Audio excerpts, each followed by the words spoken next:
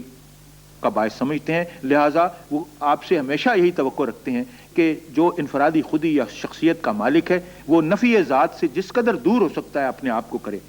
پھر نفی ذات کے علاوہ اور کون سی منفی قوتیں ہیں جن سے خودی کمزور ہوتی ہے؟ وہ ہے سوال یا گدائی، دوسروں سے نظریات مستعار لینا، یا ویسے ہی دستے سوال دراز کرنا۔ دستے سوال دراز کرنے سے، دوسروں سے مدد مانگنے سے حاجت مندی کے عالم میں اقبال کے نزدیک خودی عزت نفس یا اعتماد ذات کا خاتمہ کر دیتی ہے۔ سو سوال کبھی نہیں کرنا چاہیے، یہ اقبال کے ہاں خودی کا ایک بہت اہم، یعنی جس سے خودی کو نقصان پہنچتا ہے، آپ کی شخصیت جس سے تباہ ہو سکتی ہے، وہ دستے سوال دراز کرنا ہے۔ خواہ وہ باہر سے نظریات مانگے جائیں، خواہ وہ کسی کی مدد مانگی جائے۔ جس وقت آدمی کو اپنے آپ پر اعتماد نہ رہے، جب اپنے آپ پر وہ انحصار نہ کر سکے اور دوسرے سے مدد طلب کرے، وہ ایک طرح کا یعنی کہہ لیجئے ایک طرح کی محتاجی ہے۔ اس ضمن میں بھی وہ ایک حکایت بیان کرتے ہیں حضرت عمر کی اور ان کے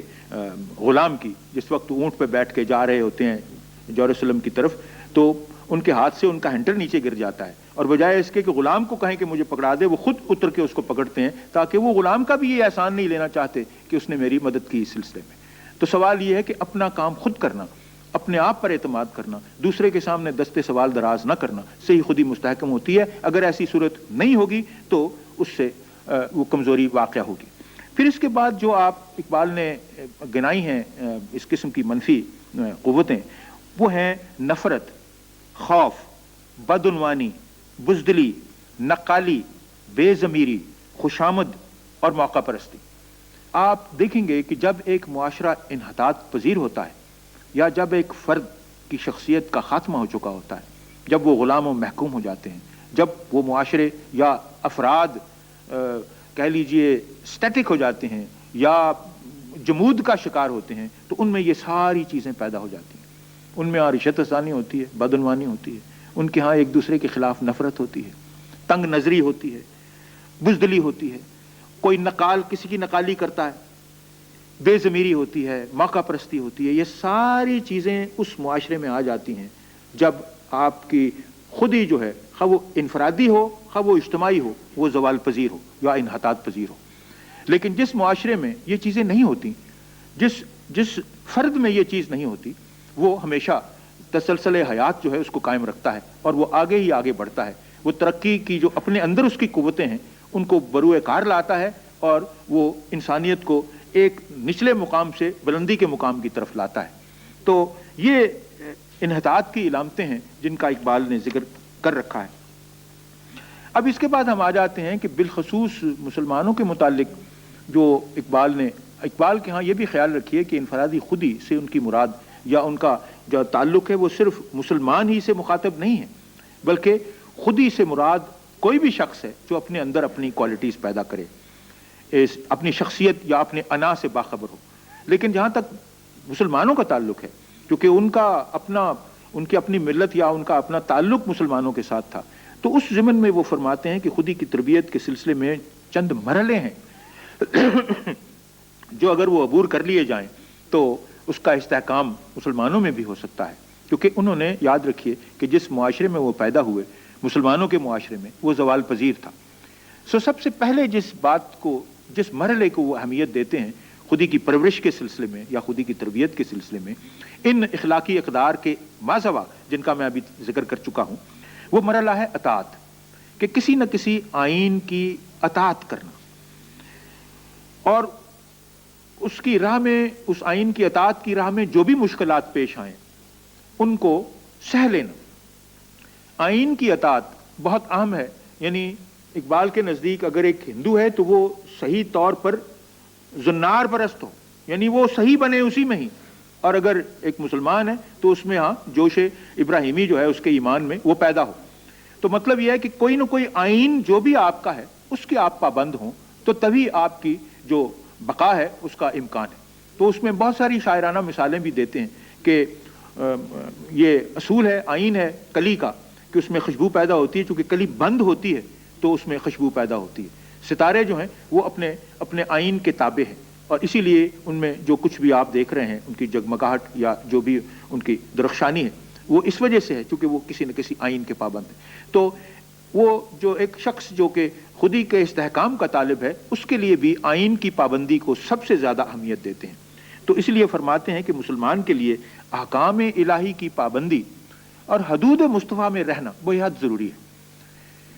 تو ایک اور مقولہ ہے جس کو یہاں ذہن میں رکھنے کی ضرورت ہے، اقبال کے ہاں دوسرے مفکر بھی دنیا اسلام میں اس قسم کے ہو گزرے ہیں اور دوسرے مذاہب میں بھی، جو یہ جنہوں نے ارشاد کر رکھا ہے کہ اصل اختیار جبر ہی سے پیدا ہوتا ہے۔ اصل اختیار جو ہے وہ جبر ہی کے بطن سے پیدا ہوتا ہے، یعنی اختیار رکھنے کے لیے سب سے پہلے آئین کی پابندی یا جبر اپنے آپ پر کرنے کی ضرورت ہے۔ اگر وہ جبر نہیں ہوگا تو اختیار بھی نہیں آئے گا۔ اس ضمن میں یعنی اختیار کے تحصیل کے لیے وہ جو آئین ہے اس کی پابندی جو ہے وہ ضروری ہے۔ تو پہلا مرحلہ خودی کی تربیت میں جو ہے وہ آئین پسندی ہے یا آئین کا پابند ہونا ہے۔ دوسرا مرحلہ ان کے نزدیک ضبط نفس سے اقبال کی مراد یہ ہے کہ یہ دوسرا مرحلہ انسان کی فکری زندگی میں آتا ہے جب وہ آئین کی پابندی کے بعد یہ عقلی طور پر معلوم کرنا چاہتا ہے کہ اس آئین کی جس کی وہ پابندی کر رہا ہے اس کی حکمت کیا ہے، یعنی اس کی حکمت معلوم کرنا اس آئین کی جس کا وہ پابند ہے۔ پہلے تو پابندی ہے، فرما برداری ہے، یعنی آنکھیں بند کر کے ایک طرح کی، پھر اس کے بعد جب وہ پابندی آپ کی ذات کا حصہ بن جاتی ہے، پھر یہ سٹیج آتی ہے جب آپ اس کی مصلحت جاننے کی کوشش کرتے ہیں۔ پہلے پابندی کو قبول کرو، پھر اس کی مصلحت جانو، اور مصلحت جاننا جو ہے وہ اقبال کے نزدیک ضبط نفس ہے۔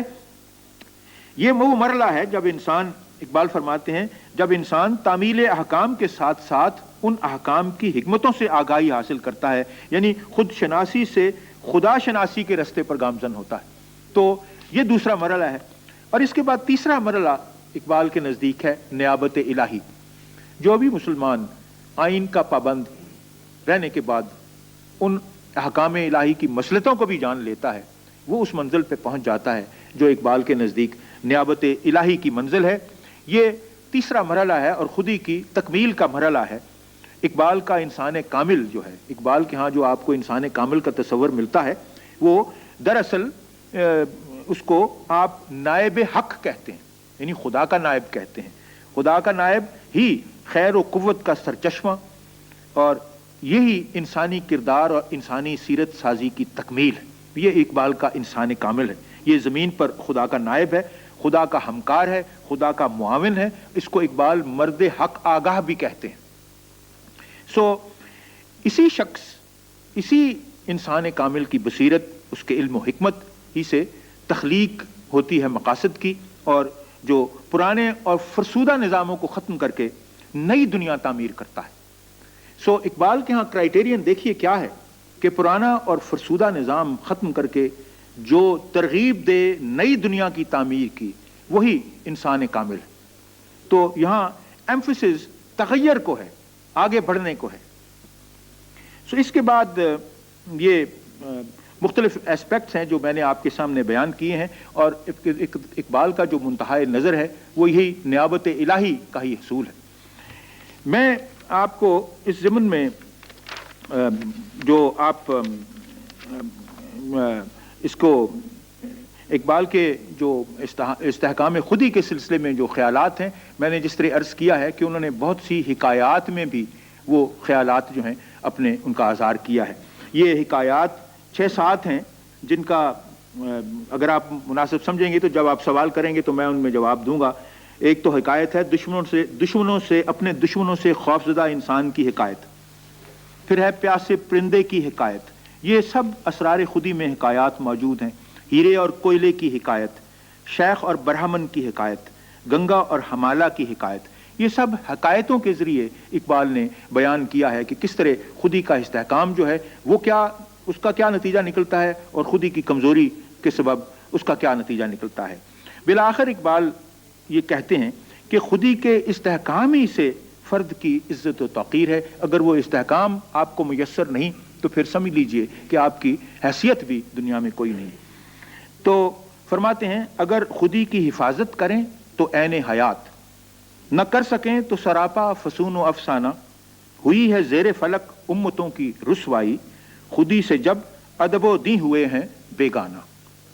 اب اگر آپ کے ذہن میں کوئی سوال آتا ہے جو اسی موضوع سے متعلق ہو تو فرمائیے، میں آپ کو جواب دینے کی کوشش کروں۔ جناب میرا سوال یہ ہے کہ جو بنیادی اقدار ہیں، مثلا جھوٹ نہ بولنا، سچ بولنا یا وعدہ خلافی نہ کرنا، وہ ان مثبت اقدار میں جو خودی کو استحکام بخشتی ہیں اس میں یہ کور ہو جاتی ہیں؟ جی ہاں، آپ خود ہی غور کیجئے، جس وقت آپ فقر کا تصور سامنے اپنے لائیں گے، استغنا کا تصور، جھوٹ تبھی بولا جاتا ہے جبکہ کوئی نہ کوئی حاجت ہو، حاجت مند ہی اپنی حاجت کو پورا کرنے کے لیے ہی جھوٹ بولے گا، اور جب حاجت مندی ہی نہ رہی تو پھر جھوٹ بولنے کا سوال ہی پیدا نہیں ہوتا۔ میرے اپنے خیال میں اقبال نے سب سے اہم جس خصوصیت کا ذکر کیا ہے فقر کا، اس میں آپ کے سوال کا جواب موجود ہے۔ اس میں وہ کور ہو جاتی ہیں ساری وہ خصوصیات جو اخلاقی طور پر جن کو اپنانا ضروری ہے۔ یہ استحکام خودی کے بارے میں جو منفی جو اسپیکٹس تھے ابھی، اس میں جو مدد اور رہنمائی لینے دینے کے سلسلے میں جو بات آپ نے کی کہ وہ نقصان دیتی اگر دستے دراز کیا جائے، اس سلسلے میں اب اگر ہم اپنی خودی کو ڈیولپ یا استحکام دینا چاہیں تو پھر اس صورت کے اندر اگر ہم اقبال صاحب کے خیالات کی پیروی کرتے ہیں تو کیا یہ وہ دستے دراز فکری نہیں ہوگا؟ Very nice. یہ آپ نے جو سوال کیا ہے وہ اس طرح نہیں ہے جس طرح آپ نے اس کو سوچا ہے۔ اصل میں رہنمائی اور چیز ہے اور دستے سوال دراز کرنا اور چیز ہے۔ دستے سوال دراز کرنے سے مراد یہ ہے کہ جب آپ کا اپنا اس بات کسی سلسلے میں موجود نہ ہو، آپ کی اپنی شخصیت اس کو قبول نہ کرے، لیکن آپ کی حاجت جو ہے وہ آپ کے لیے دستے سوال دراز کرے۔ جہاں تک اقبال کے خیالات کا تعلق ہے، مثلا آپ نے جس طرح اس سوال کو فریم کیا ہے کہ اس ضمن میں کیا ہم یہ نہیں کہہ سکتے کہ اگر اقبال کے افکار کو ہم اپناتے ہیں تو یا کیا یہ ایک طرح کی مدد حاصل کرنا یا ان سے دستے سوال دراز کرنا نہیں ہے؟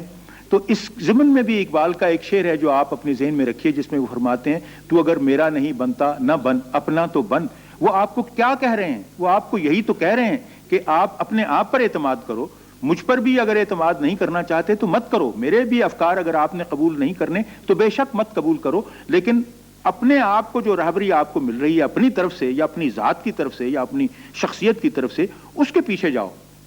تو مراد یہ ہے کہ وہ آپ کو اس بات سے شناسا کر رہے ہیں کہ آپ کو اپنے آپ پر اعتماد کرنا چاہیے. تو جو شخص آپ کو یہ کہے کہ آپ اپنے آپ پر اعتماد کریں اور آپ اس کی بات مان لیں تو اس کے معنی یہ نہیں ہوں گے کہ آپ نے ان کے خیالات کو مسعار لیا ہے.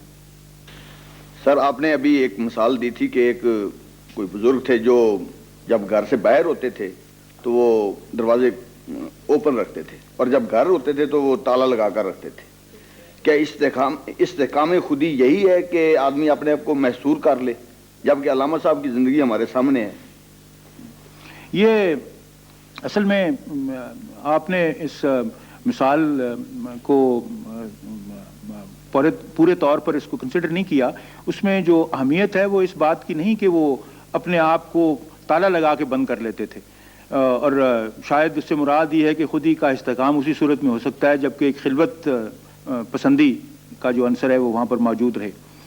لیکن اس میں جس بات کی طرف اشارہ کیا گیا ہے وہ یہ ہے کہ عام طور پر گھر میں آدمی تالا لگاتا ہے جب وہ گھر سے باہر جاتا ہے اس بنا پہ کہ گھر کے اندر جو کچھ قیمتی اشیاء ہیں ان کی حفاظت ہو سکے. تو وہ خود اپنے آپ جب باہر ہوتے تھے گھر سے تو وہ گھر کو تالا اس لیے نہیں لگاتے تھے چونکہ وہ سمجھتے تھے کہ میرے گھر میں سب سے قیمتی شے میں ہوں، تو میں جب موجود ہوں گھر میں تو اس لیے میں گھر کو تالا لگا کے رکھوں چونکہ سب سے بیش قیمت جو چیز ہے وہ میں ہوں. اس میں اور اس مثال کے ذریعے یہ بتانا مقصود نہیں کہ استحکام جو خودی کا ہوتا ہے وہ اپنے آپ کو محصور کر لینے سے ہی ہوتا ہے. لیکن یہاں ایک بات اور بھی آپ کو ذہن میں رکھنی چاہیے کہ خلوت پسندی بھی خودی کے استحکام کا باعث بنتی ہے اقبال کے ہاں. اور خلوت پسندی اس لیے خودی کا باعث بنتی ہے چونکہ انسان ہمیشہ خلوت میں یا لونلینس میں ہی اس فکری استغراق میں جاتا ہے جو بعض اوقات تخلیق کا باعث بنتی ہے. تخلیق جب انسان سے سرزد ہوتی ہے یا کوئی بھی اس کا عمل جب وہ ایجاد کوئی چیز کرتا ہے، جب کوئی چیز اختراع کرتا ہے تو وہ مجلس میں بات ایسی نہیں ہو سکتی. اس کے لیے جس فکر کی ہوتی ہے اس کے لیے اس فکر کے تسلسل کو رکھنے کے لیے خلوت بے حد ضروری ہے. آپ خود بھی محسوس کرتے ہوں گے کہ زندگی میں بہت سارے ایسے مراحل آتے ہیں جب آپ خود محسوس کرتے ہیں کہ میں اپنے آپ کو آئسولیٹ کر لوں یا دوسروں سے الگ کر لوں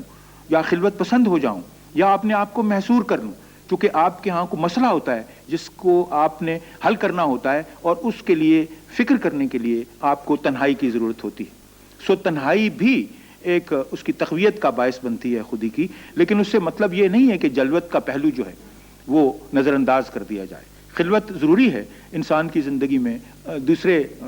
مسئلوں کے حل کے لیے بھی اور خودی کے استحکام کے لیے بھی. لیکن یہاں اس مثال میں وہ خلوت پسندی کا ایمفسس نہیں، اس میں صرف قیمتی شے کا ایمفسس ہے کہ قیمتی شے میں ہوں، میری ذات. سر آپ نے ابھی فقر کے حوالے سے بات کی تھی کہ دنیا کی مادی آسائش کے حصول سے بے پرواہ ہو جانا اور رہنا، تو ساتھ ہی وہ بو علی قلندر کی مثال کہ انہوں نے جو دھمکی دی تھی اور کہا تھا کہ میں یہ تم سے بادشاہت چھین کے کسی اور کے سپرد کر دوں گا، تو آیا ان کی جو بو علی قلندر کی دھمکی تھی یہ ان کے مادی قوتوں کے حوالے سے تھی یا وہ روحانی کوئی ایسی قوتیں ہیں جن کے حوالے سے انہوں نے کی تھی کہ میں یہ بادشاہت جو کسی اور کو دے دوں گا؟ اور اگر روحانی تھی تو کیا اس سے پہلے کوئی تاریخ میں واقعات ملتے ہیں کہ روحانی انداز سے ایسا کوئی چینج تبدیلی آئی ہو؟ نہیں، یہ بھی واقعہ جو ہے اس کی اہمیت پہلے تو خیر یہ بات ذہن میں رکھنے والی ہے کہ اس سے متعلق اس کا تعلق روحانی تصرف سے ہے کہ انہوں نے اپنے استحکام خودی کے ذریعے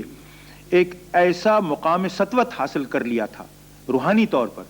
کہ ان کے نزدیک ایک سلطان اور اس کی بادشاہی کی کوئی وقت نہیں تھی. بادشاہ کی وقت یا بادشاہ کی سطوت جو ہوتی ہے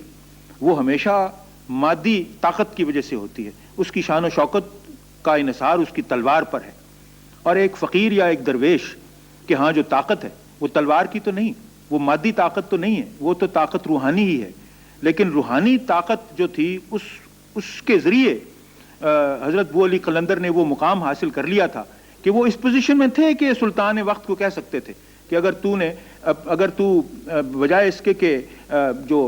خلقت خدا ہے اس کی حفاظت تو کرنے کے قابل نہیں اور اس کے ساتھ تیرا کوئی کارندہ اس پر جبر کرتا ہے تو پھر اس کی سزا میں تجھے دے سکتا ہوں، میں تجھ سے یہ سلطنت لے کے کسی اور کو دے سکتا ہوں۔ اس کا مطلب یہ نہیں کہ وہ سلطنت کسی اور کو انہوں نے دے دی، یا ایسے کوئی واقعات تاریخ میں ہوئے ہوں گے جس میں کسی درویش نے اسی طرح سلطنت کسی سے لے کے دوسرے کو دے دی۔ میرا نہیں خیال کہ اس قسم کے واقعات کوئی ہوئے ہوں، لیکن آپ اس کا بھی خیال رکھیے کہ جب اس قسم کی شخصیت سے کوئی بات منہ سے نکلتی ہے تو جو سلاطین اس زمانے کے تھے یا جب کبھی اس قسم کا کوئی واقعہ ہوا تو وہ خود سہم جاتے تھے اور اس مرحلے کو نہیں آنے دیتے تھے، وہ یا تو معافی نامہ ہو جاتا تھا یا کوئی اس قسم کی صورت ہو جاتی تھی، تو وہ اس تحریک کا خاتمہ ہو جاتا تھا۔ آپ یہ صرف مشرقی میں اس قسم کے واقعات موجود نہیں، آپ کو یونانی تاریخ میں بھی اس قسم کے واقعات ملیں گے۔ آپ کو شاید خیال ہوگا کہ جب پیتھاگورس کے سامنے سکندر نے پیتھاگورس فلسفی جو تھا اس کی بڑی تعریف سن رکھی تھی، تو ایک دن سکندر اس کے پاس آیا اور اس کو کہنے لگا کہ بتاؤ میں تیرے لیے کیا کر سکتا ہوں۔ تو اس وقت پیتھاگورس نہا رہا تھا، تو اس نے کہا مہربانی کر کے میں دھوپ میں نہا رہا ہوں، مجھے دھوپ سیکنے دو، مہربانی کر کے ذرا ایک طرف ہٹ جاؤ۔ تو یہ اس کے استغنا ہی کی ایک حکایت ہے جس میں اس نے کہا تھا کہ مجھے تم سے اور کیا چاہیے، پرے ہٹ جاؤ، مجھے سورج کی روشنی تو آنے دو۔ تو سوال یہ ہے کہ استغنا کی مثالیں ہیں کہ آپ کی فطرت میں استغنا اس طرح رس بچ جائے کہ آپ خواہ وہ شاہی قوت ہو، خواہ وہ سکندر اعظم ہو، خواہ وہ سلطان علاء الدین خلجی ہو، آپ کی نگاہ میں اس کی کوئی وقت نہ ہو۔ نگاہ فقر میں شان سکندری کیا ہے، تو یہ اقبال بھی اسی کی طرف اشارہ کر رہے ہیں۔ سر ایک شعر انہوں نے آپ کو مخاطب کر کے بالخصوص اور بالعموم ساری قوم کو مخاطب کر کے فرمایا تھا، میرا طریق امیری نہیں فقیری ہے، خودی نہ بیچ، غریبی میں نام پیدا کر۔ تو اس شعر کو ذرا آپ ایکسپلین کر دیں کہ کیا وہ آپ کو کس رنگ میں، کس فقر، کیسا فقر آپ کو دیکھنا چاہتے تھے، یا قوم میں وہ کیسا ولولہ پیدا کرنا چاہتے ہیں کہ وہ کہتے ہیں کہ میرا طریق امیری نہیں فقیری ہے، خودی نہ بیچ، غریبی میں نام پیدا کر۔ تو بالکل یہی شعر جو ہے اس آج کی بحث کا ماحصل ہے، چونکہ وہ قوم میں یا ملت میں یا اپنے افراد میں اسی فقر کو دیکھنا چاہتے تھے جو کہ جس کا تعلق جو ہے وہ یعنی کہہ لیجئے ایک لحاظ سے یعنی درویشی سے جس کا تعلق ہو، جو مادی جو آسائشیں ہیں ان سے وہ لا تعلق ہو، جو اس خیال سے نہ رہے، اس زندگی اس خیال سے بسر نہ کرے کہ میں نے آشیانہ بنانا ہے۔ آشیانہ بنانے سے مراد یہ ہے کہ میں نے گھر بنانا ہے، اس میں فریجیڈیئرز رکھنے ہیں، اس میں ایئر کنڈیشنرز رکھنے ہیں، اس میں سارا ساز و سامان رکھنا ہے، اور پھر ان کے لیے تگ و دو کرنی ہے۔ وہ اپنی نگاہ کو صرف اسی بات تک محدود نہ کر لے کہ میں نے فریج کتنے رکھنے ہیں، میں نے ایئر کنڈیشنرز کتنے رکھنے ہیں، میں نے وی سی آر رکھنا ہے، میں نے ٹی وی کلرڈ لینا ہے، اسی کو ہی اپنی زندگی کی دوڑ کے لیے یہی اس کے مقاصد نہ بن جائیں، بلکہ مقاصد جتنے بھی اس کے بلند ہوں گے اتنا ہی اس کی خودی جو ہے اس کا استحکام ہوگا۔ بلند مقاصد کی تخلیق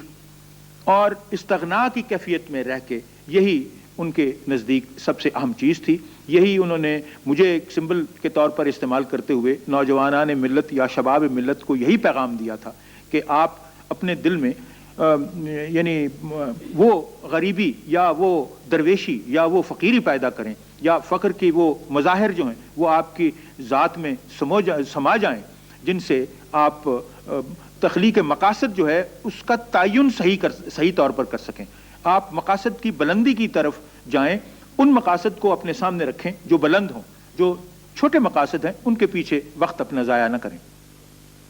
فنا فی اللہ کے سلسلے میں ابھی آپ نے اقبال صاحب کے جو خیالات بیان کیے ہیں اس محفل میں، اس میں یہ کہ اللہ میں فنا ہونا جو ہے اسے بھی علامہ صاحب جونس ہیں وہ ایک کمزوری یا ایک ہلکا پن سمجھتے ہیں، جبکہ اسلام میں یہ اس بات کو زیادہ بہتر اور اچھا کہا گیا کہ خدا کو پرسوٹ کرنا یا خدا کی پیروی کرنا یا اس کی جو صفات کو اپنانا جو ہے، دراصل وہی ایک بڑے مقام پر، ایک اچھے پرامن اور مستحکم مقام پر پہنچنا ہے، خودی کا بھی اور زندگی کا بھی اور معاشرے کا بھی۔ یہ اس سوال کا جواب مدلل تو اس موضوع پہ آئے گا جہاں خودی اور خدا کا تعلق ہے۔ یہاں آپ کو اتنا میں بتا دوں کہ اسلامی تصوف میں بھی بعض صوفیاء کرام ہیں جو اسی چیز کو جس کا آپ نے ذکر فنا کی صورت میں کیا ہے وہ اس کو بقا کا نام دیتے ہیں۔ ایک فنا فی اللہ ایک تعبیر یہ فنا فی اللہ کی ہے، ایک تعبیر بقا اللہ کی ہے، یعنی اللہ کی ذات میں رہتے ہوئے بھی بقا حاصل کر لینا۔ تو اقبال کا تعلق ان صوفیاء سے تھا جو بقا اللہ کی تشریح کرتے تھے، یعنی خدا کے ساتھ جو تعلق ہے انسان کا، اس میں وہ من و تو کا فاصلہ ہمیشہ قائم رکھتے ہوئے اس کو بقا اللہ کہتے ہیں، اور وہ فنا فی اللہ کی منزل کی طرف نہیں جاتے تھے۔ یعنی مطلب یہ ہے کہ ان کے نزدیک ایک قطرے کا سمندر میں مستغرق ہو جانا صحیح اسلامی کہہ لیجئے تصوف نہیں تھا۔ ان کے نزدیک ایک قطرے کا منتہا نظر یہ تھا کہ سمندر کی گود میں رہتے ہوئے بھی وہ موتی بن جائے اور موتی کی منزل حاصل کر لے۔ تو موتی بھی تو پانی کا قطرہ ہی ہوتا ہے، لیکن سمندر میں رہتا ہے وہ،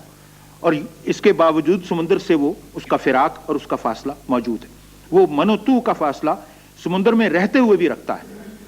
ایک وہ پانی کا قطرہ ہے جو سمندر میں مستغرق ہو جاتا ہے، اس کی اپنی حیثیت ختم ہو جاتی ہے۔ اسی ضمن میں اقبال نے ایک مثال بھی دی ہے، یہ ایک حکایات بیان کرتے ہوئے، جو اقبال کی ایک حکایت ہے جس میں انہوں نے یہ فرق بیان کیا ہوا ہے، اور وہ ہے مکالمہ گنگا اور ہمالہ کا۔ اس میں دریائے گنگا ہمالہ جو ہے اس کو کہتا ہے، دریا پہاڑ کو کہتا ہے کہ بھائی تجھ میں تو اتنا بلند ہے کہ تیری جو چوٹیاں ہیں وہ ستاروں سے باتیں کرتی ہیں، آسمان سے باتیں کرتی ہیں، لیکن کیا ہے تو ایک قدم بھی اٹھا کے آگے نہیں چل سکتا،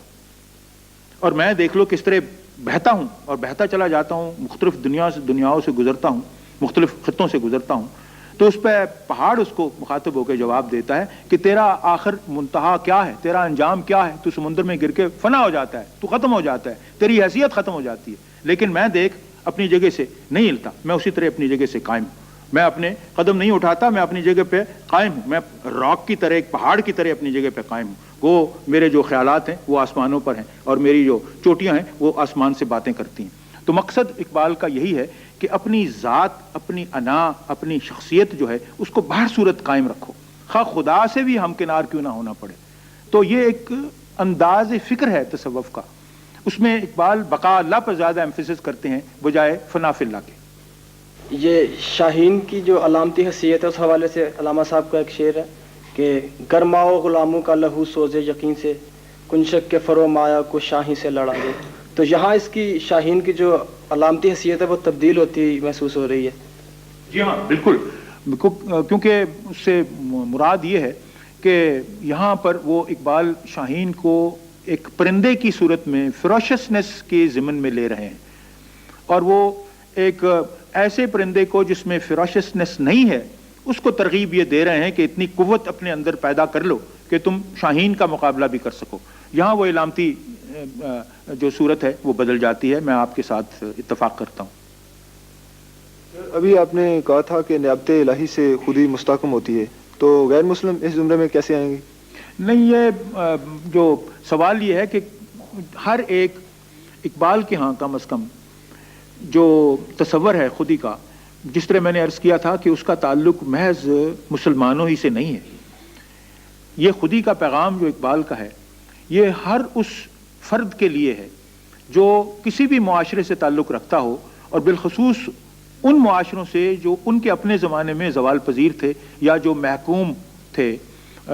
جو مغربی کہہ لیجئے شہنشاہیت کے غلام تھے۔